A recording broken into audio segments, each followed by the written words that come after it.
Tonight, after sunset, you will do something absurdly powerful. You will touch a switch, and the dark will leave the room. The walls stay solid, the door stays locked, your phone glows, the clock keeps time. The room is warm enough that the outside night barely matters. Now remove all of it. No switch, no outlet, no glass window, no lock, no thermostat, no clock. Just bodies on the ground, a sky closing over them, and a darkness that does not care whether anyone is ready. The easy answer is ancient humans slept. And yes, they did. But sleep was only one layer. Before and around sleep, night had to be managed. The real story is a chain of systems. Fire, fuel, cooling air, staggered sleep, firelight talk, close work, and portable light for places where the sun had no power. You might think the oldest schedule was simple: sunset, darkness, sleep. But a modern proxy makes that assumption too neat. In a study of 3 pre-industrial societies, sleep did not usually begin right at sunset. On average, sleep onset came about 3.3 hours after sunset, and total sleep duration was roughly 6 to 7 hours. That does not prove exactly what a Paleolithic family did every evening. It is not a time machine. But it does tell us something important. Natural sleep does not automatically mean the moment the sun disappears, everyone shuts down. So the better question is not only what ancient humans did at night, it is what night forced them to solve before sleep could happen safely. Darkness does not only remove color, it removes distance. In daylight, you can scan a slope, see a child move toward danger, notice smoke, follow a path, or spot an animal before it is close. At night, the useful world collapses into a small circle. Cold keeps moving after sunset. Footing becomes uncertain. A small injury becomes more likely. A child crying outside the light is suddenly hard to locate. Every action now has a radius. Inside the firelight, possible. Outside it, risky. So fire was not a cozy background object. It was the first machine of the night. And like every machine, it had to be operated. A fire is not just a bright orange thing. It is a fuel plan. Someone has to gather wood, choose dry material, protect embers, place bodies near heat, watch the smoke, and decide whether the flame is worth the fuel. The archaeological record gives us the deep background carefully. Wonderwork Cave in South Africa is one of the key sites for very early fire use evidence. Recent work pushes possible hominin-associated fire use in the cave into a broad range between about 1.07 and 1.79 million years ago. At Gesher Benot Yaakov in Israel, fish remains have been interpreted as evidence for cooking around 780,000 years ago. These sites do not give us a neat nightly schedule. They do show that fire became part of human and human relative life very deep in time. Once fire enters life, night changes. Food can be heated. Bodies can gather around a warmer center. Time after sunset becomes more usable. But fire also creates a new job: keeping the night system alive. Without clocks, bodies still have timing. The air cools, conversation slows, children fall asleep, adults shift closer to warmth. Flame drops to ember. The pre-industrial sleep study matters because it pushes back against a cartoon version of ancient sleep. The studied groups often stayed awake after sunset, and sleep tended to occur during the nightly period of falling temperature. That means night probably had phases.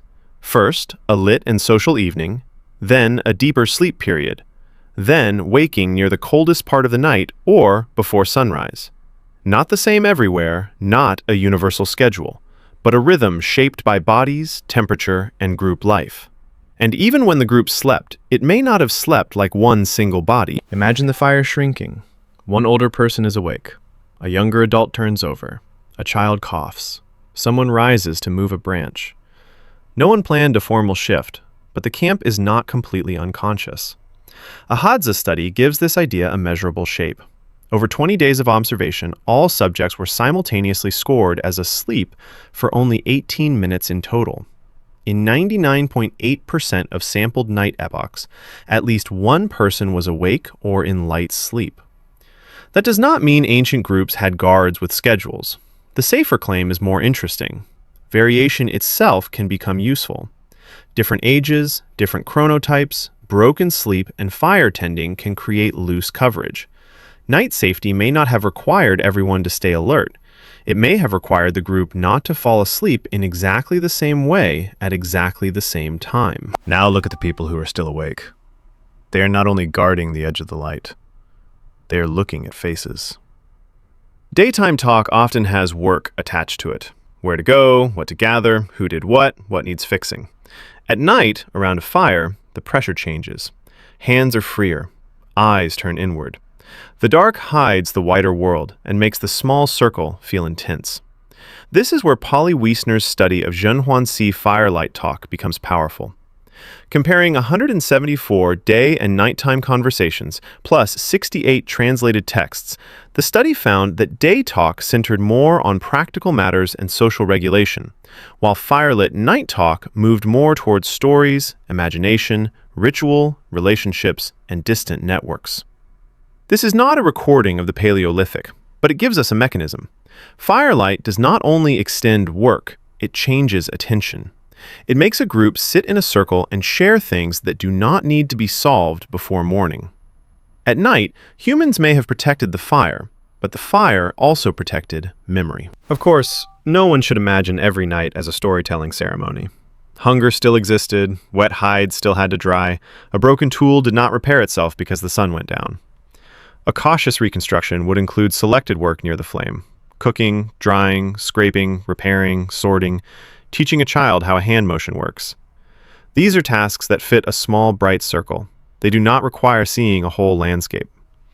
But the limits matter. Firelight throws shadows. Smoke irritates eyes. Tiny, detailed work is harder. Walking far from the hearth is dangerous. Night was not a second full workday. It was a narrower world where only certain tasks made sense. That is why one of the most important night technologies was not a bigger fire. It was movable light. A cave is different from night. Night ends in the morning. Deep cave darkness does not.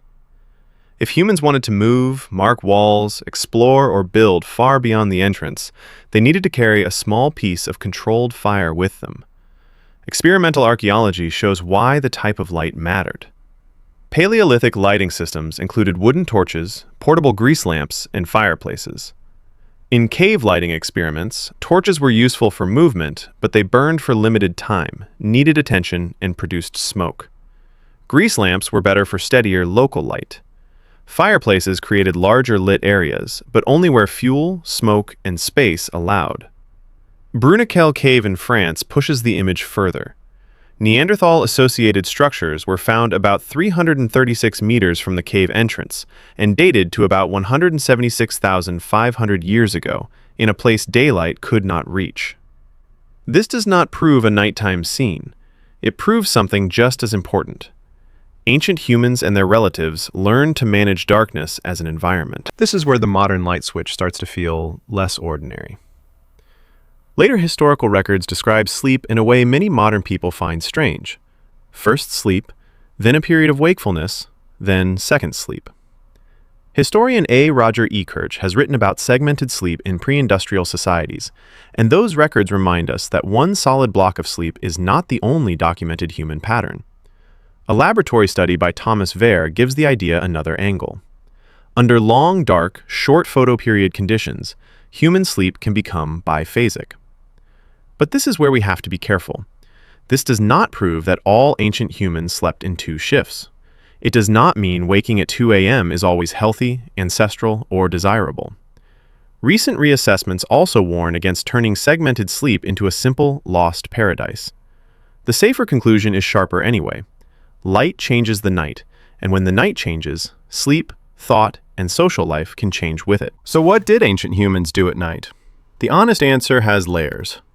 We have direct archaeological evidence for fire use, cooking contexts, lighting systems, and deep, dark spaces. We have modern proxy evidence for delayed sleep, staggered wakefulness, and firelight conversation. We have later historical evidence that some societies organize sleep differently.